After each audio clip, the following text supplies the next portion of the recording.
నమస్తే. రాష్ట్రంలో బీసీలకు సంబంధించిన 42% రిజర్వేషన్ అంశం రోజుకో మలుపు తిరుగుతూ ఉంది. సో మరి ఒకరితో ఒకరు కోర్టులలో కేసులు వేస్తూ ఉన్నారు. సో మరి దీనికి సంబంధించి బీసీ నాయకులు ఎట్లా స్పందిస్తారని కూడా మాట్లాడే ప్రయత్నం చేద్దాం. మనతో పాటు బీసీ నాయకులు ఉన్నారు, ప్రధానంగా దుర్గయ్య గౌడ్ గారు కూడా ఉన్నారు. సో అన్న, మరి ఏంది రాష్ట్రం ఇప్పుడు హైకోర్టులకు వెళ్తా ఉన్నారు, సుప్రీంకోర్టులకు వెళ్తా ఉన్నారు. అసలు బీసీలకి 42% రిజర్వేషన్ అనేది దక్కే ఛాన్స్ కనిపిస్తూ ఉందా రాష్ట్రంలో అంటే ఏం చెప్తారు? దుర్గయ్య గౌడ్, బీసీ సమాఖ్య రాష్ట్ర అధ్యక్షులు.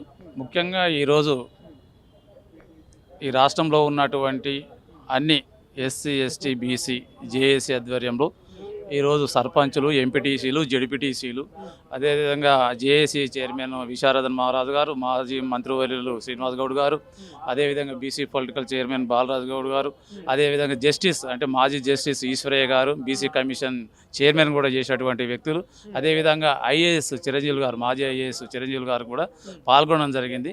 ఈ బీసీ రిజర్వేషన్ల పైన ఖచ్చితంగా రేపు స్టే వచ్చే అవకాశాలు ఉన్నాయి కాబట్టి ఇంప్లిమెంటేషన్ కూడా మనం వేయడం జరిగింది. బాలరాజన్న గారు, అదేవిధంగా చిరంజీవి గారు ఏ విధమైనటువంటి రేపు కోర్టులో ఎలాంటి నిర్ణయం వచ్చినా అది వ్యతిరేకంగా వచ్చేటువంటి ఆస్కారం ఉంది కాబట్టి ఆ వ్యతిరేకం వచ్చేటువంటి దానికి కార్యాచరణ ఏందనేది ఈరోజు తెలంగాణ రాష్ట్రంలో దాదాపు 6,000 మంది సర్పంచులు ఉన్నారు, 3,000 మంది దాకా ఎంపీటీసీలు ఉన్నారు, 1,000 మంది జడ్పీటీసీలు ఉన్నారు, అదేవిధంగా ఎస్సీ, ఎస్టీలు కూడా సర్పంచులు, జడ్పీటీసీలు, ఎంపీటీసీలు ఉన్నారు.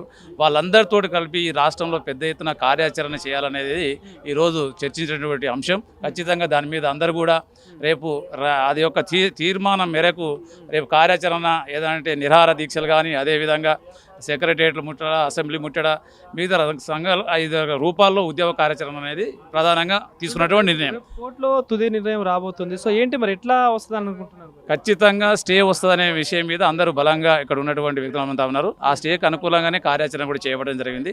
ఎందుకంటే ప్రధానంగా దాదాపు ఒక 35 సంవత్సరాలుగా చూస్తూ ఉంటే ఈ బీసీ రిజర్వేషన్ల అంశం వచ్చేసరికి ఒకే ఒక్క కమ్యూనిటీ, అది రెడ్డి కమ్యూనిటీ, ఖచ్చితంగా బీసీ రిజర్వేషన్లు అడ్డుకోవాలనే ప్రయత్నం చేస్తూ ఉన్నారు.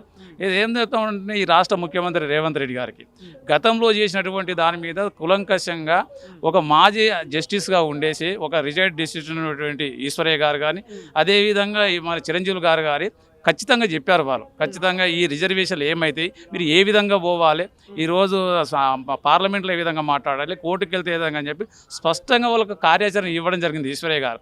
ఈ ఈశ్వరయ్య గారు ఇచ్చినటువంటి కార్యాచరణ మీద ఈ రాష్ట్ర ప్రభుత్వం ఎక్కడ కూడా దాన్ని పట్టించుకున్నటువంటి దాఖలాలు లేవు. మంచి ప్రజెంటేషన్ ఇచ్చాడు, గతంలో జీవోలు ఇచ్చడం జరిగింది. దాని మీద ఎక్కడ కూడా చర్చ లేకుండా, పార్లమెంట్లో చర్చ లేకుండా వీళ్ళు కేవలం నామమాత్రంగానే కేవలం ఏదో కామారెడ్డి డిక్లరేషన్లో చెప్పాం కాబట్టి చెప్పిన దాని ప్రకారంగా ఇద్దామన్నటువంటి ఆలోచనకు తప్పితే చిత్తశుద్ధి లేనటువంటి కార్యాచరణ చేసింది కాబట్టి రాష్ట్ర ప్రభుత్వం. ఆ రాష్ట్ర ప్రభుత్వం చేసినటువంటి నిర్ణయానికి, ఎందుకంటే నిజంగా ఈ రాష్ట్ర ముఖ్యమంత్రి రేవంత్ రెడ్డి గారికి ఇట్లా నిజంగా ఈ రిజర్వేషన్ ఇవ్వాలనేటువంటి ఉంటే ఎవరో ఒకరికి మామూలు కామెంట్ చేసిన, ఒక సోషల్ మీడియాలో కామెంట్ చేసేస్తే తీసుకుపోయి కేసులు పెట్టి పోలీస్ స్టేషన్లు వేస్తారు. కానీ 42% అంటే దాదాపు 56% ఉన్నటువంటి బీసీల హక్కుల కోసం, బీసీ రిజర్వేషన్ల కోసం కేవలం మీ దాదాపు ఇప్పటి వరకు ఎప్పుడు చూసినా ఈ రెడ్డి సామాజిక వర్గమే అడ్డుకుంటారు. ఏ ఒక్క రోజు కూడా రెడ్డిలను ప్రశ్నించినటువంటి బీసీలు ఎన్ని కూడా ప్రశ్నించలేదు. పార్లమెంట్ అసెంబ్లీలో కావచ్చు అందరు సపోర్ట్ చేసి కూడా దానికి సంబంధించి ఆమోదం తెలపడం జరిగింది. ఇప్పుడు అదే రెడ్డికి సంబంధించిన నాయకులు కూడా దీనిపై కేసు ఇస్తాం రివర్స్. ఎందుకు మరి దీనిపై చర్యలు తీసుకోవట్లేదు? ఎవరెందుకు స్పందిస్తారంటే ఏం చెప్తారు?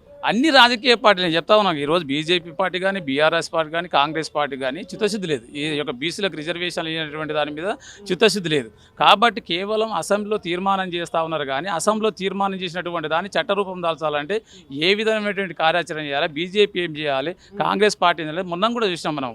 ఏది మన ఉపరాష్ట్రపతి ఎన్నికలు జరిగినప్పుడు ఇదే ఇండియా కూటమికి 300 మంది పార్లమెంటు సభ్యులు ఓటేశారు. ఇదే 300 మంది పార్లమెంటు సభ్యులు ఖచ్చితంగా బీసీ రిజర్వేషన్ ఖచ్చితంగా కావాలి, 9th షెడ్యూల్ చేర్చాలని చెప్పి పార్లమెంట్లో కొట్లాడితే ఖచ్చితంగా చట్టం అయ్యేది. అలాంటి కార్యాచరణ చేయకుండా కేవలం నామమాత్రంగానే ఈ రిజర్వేషన్లు చేసినటువంటి పరిస్థితిని ఈరోజు రాష్ట్రంలో ఉన్నటువంటి బీసీలందరూ గమనిస్తూ ఉన్నారు. ముఖ్యంగా ఏంటంటే గత ప్రభుత్వంలో ఎంతోమంది బీసీ, ఎస్సీ, ఎస్టీ, బీసీ సంబంధించినటువంటి ప్రజాప్రతినిధులు గెలిస్తే బిల్లు లేకుండా గోసపెట్టారు.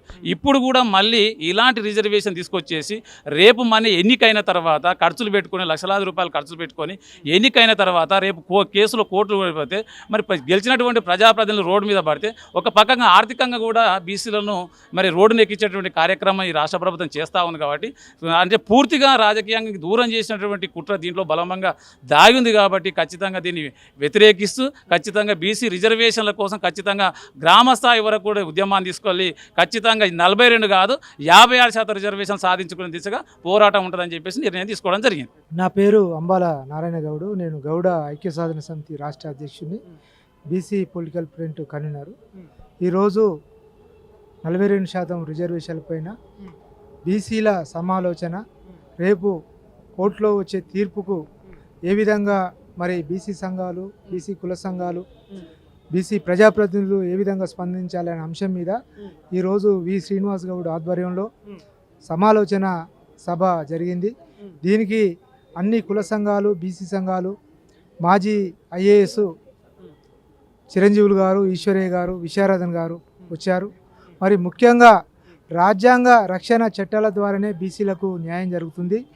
మేము కోరేది ఏంటంటే 9th షెడ్యూల్లో పెట్టడంతో దీనికి రక్షణ ఉంటుంది కాబట్టి బీసీలకు ఆ విధంగానే న్యాయం జరుగుతుందని చెప్పి మా సంఘం ద్వారా తెలుపుతున్నాము. ఈరోజు జ్యుడిషియల్ కూడా మాకు కోర్టులు కూడా అనుకూలంగా తీర్పులు ఇచ్చే పరిస్థితి లేదు. రాజ్యాంగ రక్షణ కూడా మనకు ఇప్పటి వరకు రాజ్యాంగంలో పొందుపరచలేదు. మరి పార్లమెంట్లో మెజార్టీ సభ్యులు ఉన్న బీజేపీ కానీ ఎన్డీఏ ప్రభుత్వం కూడా మరి ఇప్పటి వరకు 3 బిల్లులు కేంద్రంలో రాష్ట్రపతికి పంపినా, ఇక్కడ గవర్నర్కు పంపినా ఆమోదం పొందే పరిస్థితి లేదు. మరి ఇప్పుడు ఒకవేళ కోర్టులో రేపు తీర్పు అనుకూలంగా బీసీలకు వచ్చినా కూడా మరి సుప్రీంకోర్టుకు పోయే అవకాశాలు కూడా ఉన్నాయి కాబట్టి మరి దాన్ని ఏ విధంగా ఎదుర్కోవాలి, మరి ప్రత్యామ్నాయంగా బీసీలు నష్టపోకుండా వారి యొక్క ఇప్పటికే పోయిన సంవత్సరం పంచాయతీరాజ్ చట్టం గత ఎన్నికల్లో తెచ్చి అనేక మంది బీసీలు చాలామంది ఇబ్బందులు పడ్డారు.